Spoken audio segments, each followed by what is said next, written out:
Subscribe करें super TV channel को और बेल आइकॉन को प्रेस करें लेटेस्ट वीडियोस और इन्फॉर्मेशन के लिए। अस्सलाम वालेकुम दोस्तों, की हाल चाल है। मैं थोड़ा मेज़बान मोहम्मद शाह ते तुसी देख रहे हो साडा यूट्यूब चैनल सुपर टीवी। दोस्तों सब तो पहले तो अपने चैनल को करो सब्सक्राइब तो बैल आइकन को प्रेस करो ताकि जिहड़ी भी वीडियो लाइए वो वीरां नूं बर वक्त इतला मिले। तो आ दोस्तों एक गां है, एक दोस्त के कोल ही खड़ी है, वीर आ, वड्डा वीर आ जिहदे कोल खड़ी आ, ते लैन वाला भी वीर आ अगों।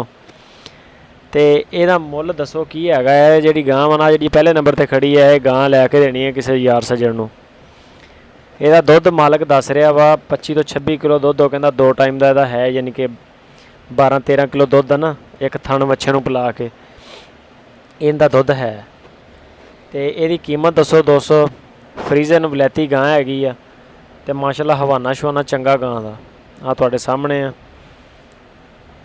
ਇਹਦੇ ਕੋਲ ਗਾਈਆਂ ਹੋਰ ਵੀ ਆ ਲੇਕਿਨ ਗਾਂ ਆਹੀ ਲੈ ਕੇ ਦੇਣੀ ਆ। ਤੇ ਇਹ ਆ ਜਿਹਦਾ ਲੇਵਾ ਬੈਕ ਸਾਈਡ ਤੋਂ ਇਹ ਨਾ कोई यार सज्जन है जिन्होंने लैके देनी है। तो यदा कोई मुल दसो। मालक जोड़ा वा मालक तो यदा 3 लाख रुपया डिमांड कर रहा। आ माशाल्लाह लेवा यदा चेक करो तुसी। वो बकौल जी ये फैक्ट्री है दुध ही कहता। तो यदा कहता मुल जिन्ना भी पालिया थोड़ा पालिया जाए थोड़ा वा नाल भी गल है कहता जिन्ना तुसी खवाओ इनू शाम को उन्ना ही ये कोलों चोलो। 3 लाख रुपया मालक की डिमांड कर रहा वा। तो तुसी भी बड़े तजर्बाकार हो, मैं कभी अपने वीरां नालों मशवरा कर लेने जिथे कि समझ आई, जिथे सही जिहा रेट लगा तो गलबात चला लांगे अगे। प्योर फ्रीजन गां हैगी आ ते दुध है 25 ਤੋਂ 26 किलो।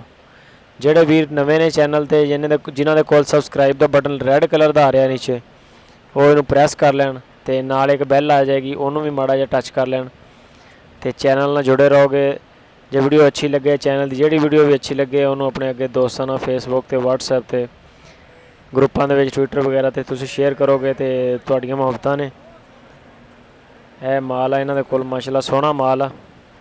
ते इन्हां दे कोल बंदिआं कोल होर भी माल दे खड़ा वलैती है लेकिन जिन्हें लैनी आ उहदा दिल इस गां दी आया तो वह कहंदा जी यही लैनी आ। ठीक है दोस्तों, अपना बहुत सारा ख्याल रखना। तो फिर मिलते हैं एक नवी वीडियो च।